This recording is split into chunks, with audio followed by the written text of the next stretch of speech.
Hey everyone, we are here at the Prosper Show. I am Sam Merriweather with Quiet Light, joined by Jason Chan from Intentwise and the one and only Pat Yates, one of our Quiet Light advisors. Jason, thanks for sitting down with us today. Thanks for having me. Yeah, okay, so let's chat numbers. People have lots of things in their minds of they all think very up here, right? Like, what's the final number I'm going to see on paper? What should people actually be thinking about? Let's chat about that. Yeah, so let's chat about that. I talked to a lot of CEOs and directors, high level, where they don't want to see the details. I'm an implementer, I'm an operator. I like to look at the details. But at a high level, when I go on board, they want to say, let's say they want to double their business next year or 25%. So, okay, that's great. You have a 10 million you want to reach next year. Let's work backwards, okay? I have a formula that I like to look at. Traffic times your conversion rate times your AOV will equal your total revenue. AOV, average order value, right? So when I look at traffic, there's a number of things you can do. There's a menu of items, right? There's on Amazon advertising. There's off Amazon advertising like Google, Facebook, social media platforms. There's email, blog posts, Amazon posts. So many different things you could choose from. And what I like to do is measure, hey, where are we performing previous year, and what kind of numbers we need to reach in terms of traffic to get to reach your goal. Okay, so that's one part of the menu, right? Traffic. And then the next thing is conversion rate. There's a number of things that could impact your conversion rate. Sure. Your coupons, anything visual to the user when they type in fishing pole for kids. What do they visually see? That's going to help them convert them, right? There's a coupon, some kind of offering, discount, your images perhaps, your title, things again forward-facing that I can see visually. Will impact the conversion rate. And then finally, even your A+ content, once they hit your product listing, they might keep on scrolling further down with the A+ content. And then finally, your AOV, average order value. What can we do to increase your AOV? You could virtually bundle your products or physically bundle your products. You have the same thing, you could bundle those together. What else can you do? Not too much over there on that front. There's a lot of advertising you can do on your own page and try to upsell somewhat to increase your AOV. There's more A+ content, different modules you could reference to kind of upsell someone. Yeah. So that's that kind of high level. Sure. You must have thought when you're valuing people's businesses, they're probably like, okay, I want, 10 million, now what? Yeah. He makes a very good point. I think one of the things we do great at Quiet Light is try to prepare people. And some of the things he talks about are really amazing to me because those are the kind of triggers. Like some people don't concentrate enough to me on conversion rate because it really tells you a lot about what you see. Like you talked about, one of the things I've looked at, and I have an e-commerce business as well, is upgrading photography, which is going to matter, doing things that have video. On your pages, if you can make sure everything look perfect, then your conversion rates are going to raise organically just because of the visual intent. So I do think you've hit on a lot of things. It's a great way to go about it. Go ahead. And then, again, there's not just one thing you can select from. There's many things you could choose. What's easier for you to do? Low-hanging fruit for perhaps a lot for people is to hit on traffic, right? And then when you increase the traffic, the conversion rate tends to lower at the same time. So there's a lot of things you can play around with. And levers you can yeah. How do you decide or recommend to someone when you look at their, everything that's at their disposal to optimize what they should hone in on? Like, this will have the biggest impact for you, or changing this is probably, like, you can update your photos, but it actually won't do anything. Yeah. I'm not saying that's the case, but, like, I'm sure it differs by individual seller. Yeah, definitely. It's really on a lot of things you could focus on, like all the menu stuff that I named out. But focusing on one thing that works really well for you, it's okay to test. I use Amazon experiment to test, right? It's a 4-week period minimum. I like to test the titles, the bullet points, the imagery, A+ content. You can test that as an ongoing basis and really incrementally increase your conversion rate. Any incremental change is going to help you overall in the picture. We think your total revenue get a better number.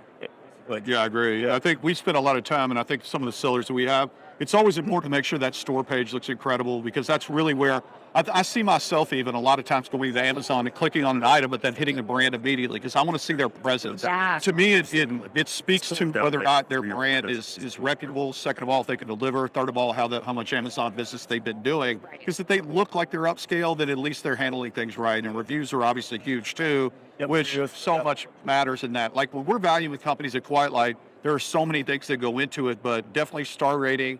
Obviously being a brand registry is huge. Obviously A+ content when you see a page is set up perfectly. All those things go into that multiple and help raise. Yeah. I mean, it sounds like if someone were saying, coming to us and say they want to exit or they want to increase their value, and there's like tons of things they could do to improve those things. Would you say that happens a lot, or people don't realize what's at their disposal for them to actually optimize? I think what's amazing, if you walk around the show and you look at how many pieces of software is, people know there's a lot of information they don't know. Yeah. It's amazing how deep you could actually go. If someone said, this is day one for me from Amazon and went through an entire education, all of it, I can't imagine how long it would take because there's so many different options, so many different softwares. But I think what's important is he hit on something. You can beta test and you can A/B test it for certain things. See if an advertising program is working. If it's not, change up either the graphic or the message or the actionable thing. Sometimes it might be a coupon. Sometimes it might be a free offer. Sometimes it might be other things. And I think when people beta test that, they'll find things that they can grow their sales number by, which will flow down to the bottom line and help improve their valuation. Right. And you mentioned 4 weeks. Is that like something you would recommend as a standard amount of time to be able to process all of I'll these probably changes? use 4 weeks because that's the minimum that you can use for Amazon testing. So, there's things like, Vixen, you can test visually, get that quick answer within 5 minutes. You'll see what works best for you for imagery. Right. But I like to see that's based on purchasing, the actual purchase dollar amount, but, in actually testing the images, bullet points, things like that. Yeah. Yeah. Where you can actually see that it's affecting the bottom line. Exactly. Sure. Exactly. Cool. Is there anything else you guys want to chat about today? I'm good. I think that's great. I think it's exactly right that most people need to spend much more time looking at everything. Yeah. Sit on sessions like there's simple things like can't do all caps, little things that people don't think about. Go with those bullet points, make sure they're written right, make sure there's not an actionable word in there like pesticide or something like that get you taken down. Yeah. People need to really look at that and make sure that they're getting their content right. Yeah, the thing I'm walking away with today is that the tiniest details are the ones that matter. Yeah. Not necessarily the big picture. The big And he picture is also, not the to make a point, he hit on something great that a lot of people don't even realize that you can actually advertise for your external site inside Amazon. They have programs that you can do, a lot of external advertising and pushing something in there, as well as to your site. There's a lot of resources that people could lean on to be able to grow their business. They just need to ask a lot of questions. Right. That's what's great about Quiet Light and people like Jason will go out and answer questions and help people improve their business, which is always going to improve everything top to bottom in your P&L. Right. So ask for that help. People are willing to give it. Yeah. And, really, what can't be tracked is, what can't be measured, you can't really improve. You need to consistently, there's so many things for you to choose from. You need to track it, measure it, and make actions. Right. Take action on what's working and what's not. Yeah, and honestly, at Quiet Light, and this is not a pitch for anyone to list their business. When they come in and we look at their P&Ls, we'll see where some of the spikes are, some of the issues advertising-wise.